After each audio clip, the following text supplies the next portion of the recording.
Nah, hari ini kita akan membahas tentang Yosua Tewu ya, saudara ya.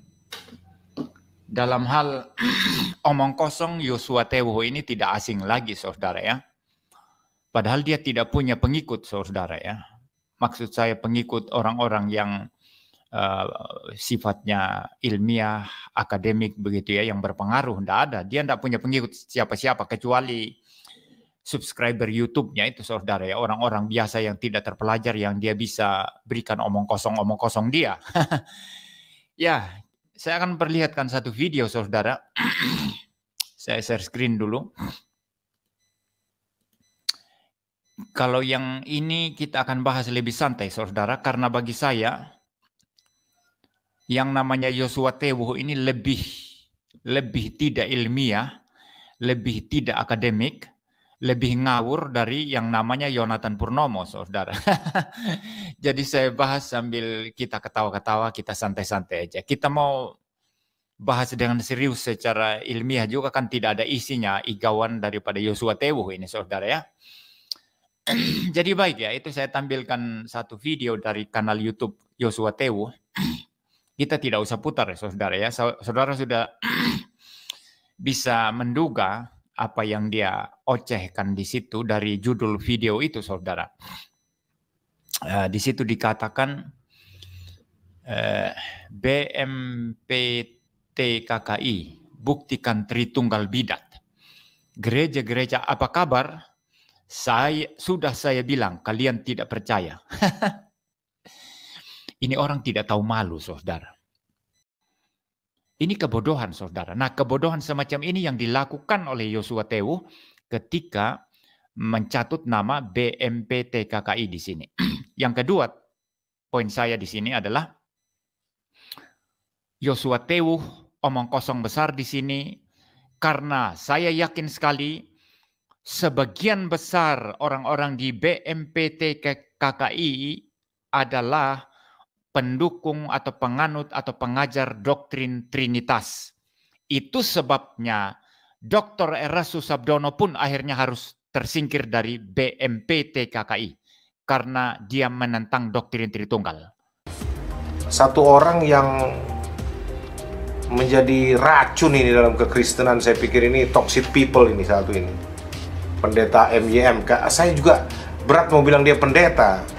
Saya juga pikir-pikir, dari sinode mana ini pendeta ini? Terus sinodenya nggak tegur model pendeta kayak begini, bangga dengan pendeta kayak begini yang menjadi sandungan banyak orang. Ya saya nggak campurin urusan sinode kalian, silahkan aja.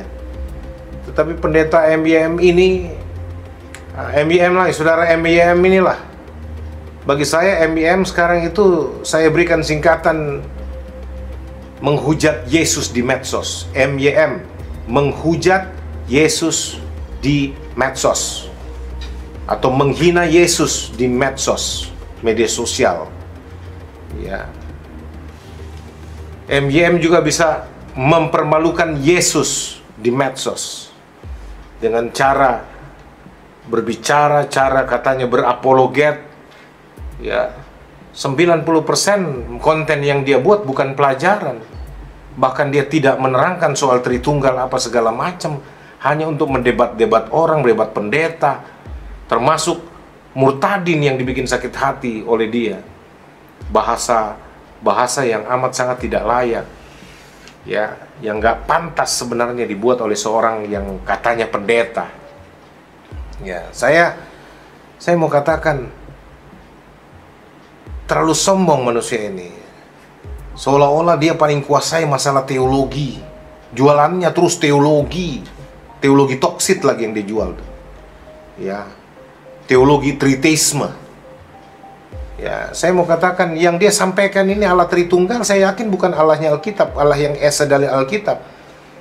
Itu dia punya doktrin ajaran itu betul-betul politeistik, tritheisme. Pendeta MYM ini percaya 3 Allah. Ya, dan itu bukan ajaran Alkitab. Allah yang jamak, Allah Bapa, Allah Anak, Allah Roh Kudus. 3 pribadi Allah yang masing-masingnya berdiri sendiri. ada dengan sendirinya, ada dalam kekekalan, tiga-tiganya independen. Ya, walaupun diformulasi bagaimanapun tetap itu tiga Allah, triteisme. Dan saya mau kasih tahu, sekarang sudah saatnya seluruh orang Kristen buka mata. MYM ini seolah-olah menjadi polisi teologi bagi semua teologi, seolah-olah menjadi semacam provos teologi. Semua teologi orang dia ukur dengan teologinya. Ya, dia pikir dia siapa, lalu semua harus bersesuaian dengan dia.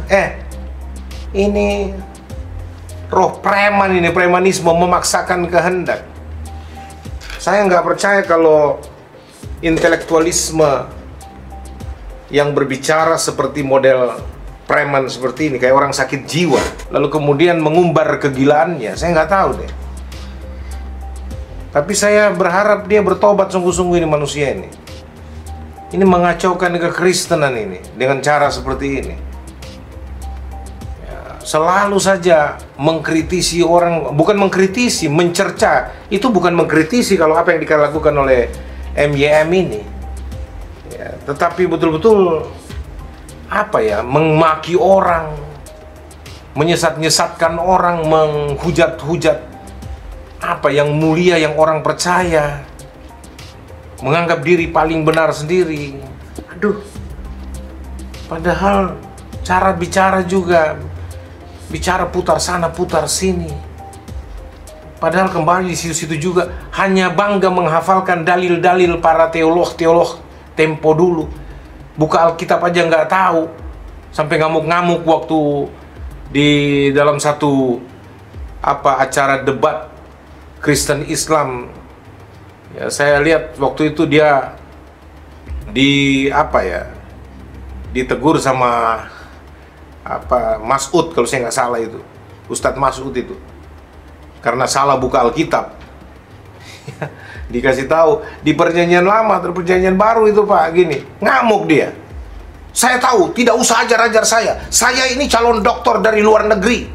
Lah, orang bantu untuk kasih tahu, Bapak salah buka Alkitab, bukan di situ. Itu tandanya Anda buka Alkitab aja nggak tahu, apalagi mau ngerti isinya. Lah elah. Penjelasan saya sama dan tidak berbeda, ya, sama saja. Anda tanya apapun ya sama, ya coba. Karena Bapak Alkitab kamu sekarang. Ya, Anda suruh buka kan? Di perjanjian baru, Pak, di perjanjian baru. Saya tahu. Nggak boleh marah, nggak boleh marah. Ini dialog, audiens. Jadi saya pembicara, saya pantas jadi pembicara. Ini Anda kalau kayak gitu kan menghina saya. Jadi Anda diam. Sudah, Anda banyak.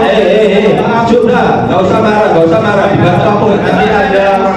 Itu relevan nggak itu? Pembuktiannya, Anda jangan mengatakan mengklaim tapi nggak berani dibuktikan. Itulah ngawurnya. Dengarkan saya. Yang ngawur itu pendeta Muriwali. Dengar dulu ya. Minum racun pegang ular itu bukan bukti untuk Kristen. Sama Anda. Tapi di dalam kebenaran ini menyertai orang yang percaya. Jadi maaf ya, saya ini calon dokter dari luar negeri ya. Apalagi calon dokter pikirannya kayak begitu memalukan. Kalau dia seperti ini, Calon dokter kayak begitu yang memalukan. kalau dia seperti ini, saya stop. Saya tidak akan terlibat lagi. Ngaku-ngaku teolog hebat. Saya nggak pernah ngaku saya teolog. Memang saya nggak suka dibilang teolog, walaupun saya sekolah teologi.